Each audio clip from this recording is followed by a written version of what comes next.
right. Anyway, we've got another couple of just a brief topics. We've just also heard about this.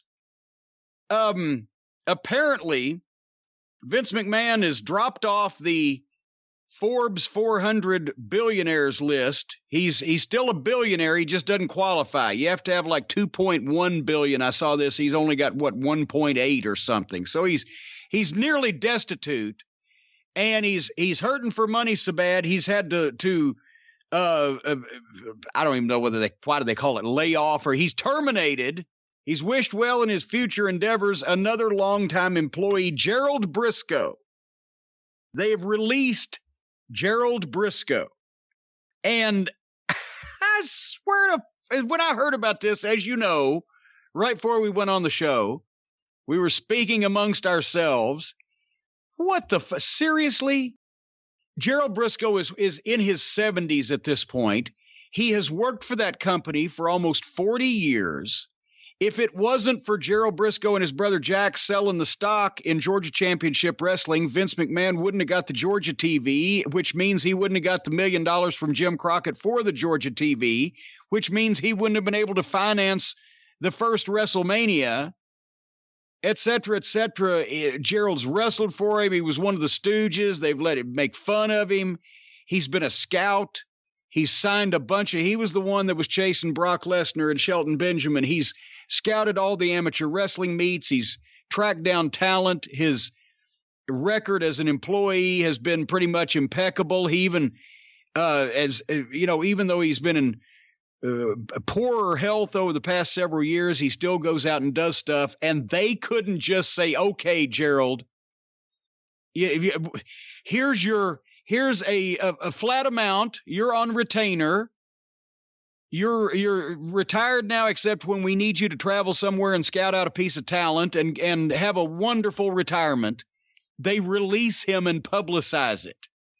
Would it have hurt the WWE bottom line to send Gerald Brisco $1,000 a week in his retirement as a retainer to keep his services, or if you need to ask him a question or get his input?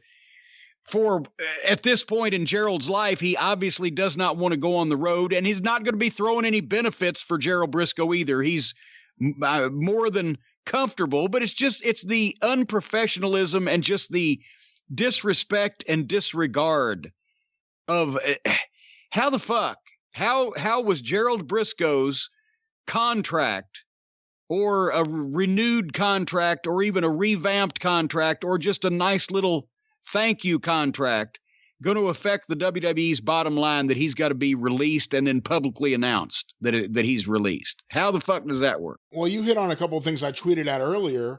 Without Jack and Jerry Brisco, Vince doesn't get Georgia Championship Wrestling. We look at a different landscape of professional wrestling in the 1980s and beyond, and of course the $1 million that funded WrestleMania that he got from Jim Crockett.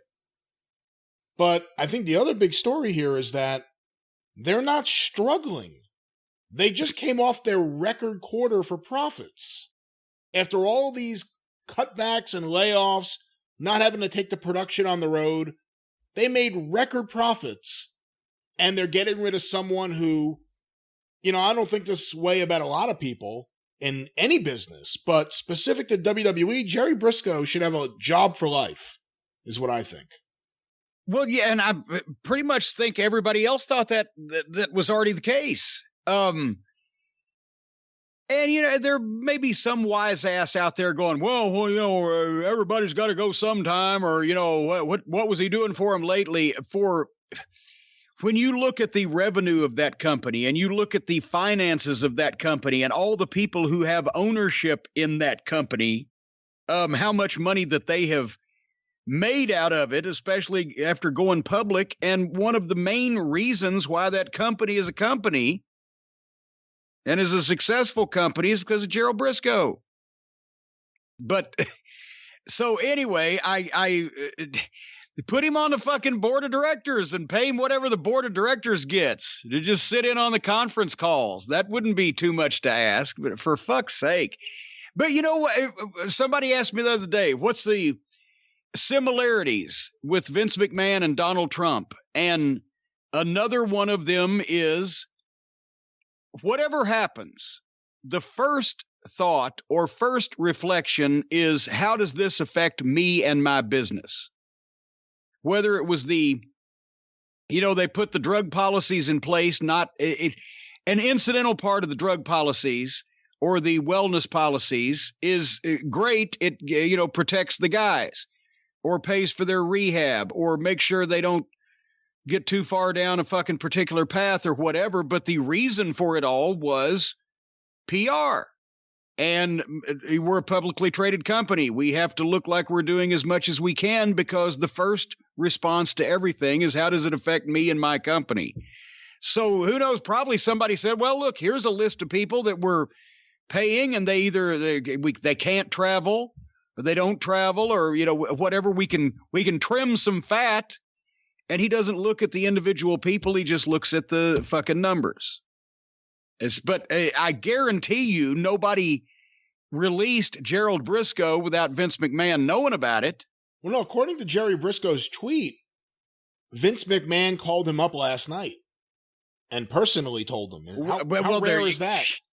Okay, well, not rare for somebody of Gerald's stature and tenure in the company, but how the fuck does a guy that's worth $2 billion call a guy up and say, I know you helped us get this thing to begin with, and you've been here for 40 years, but we can't send you $500 a week just as a thank you in your retirement.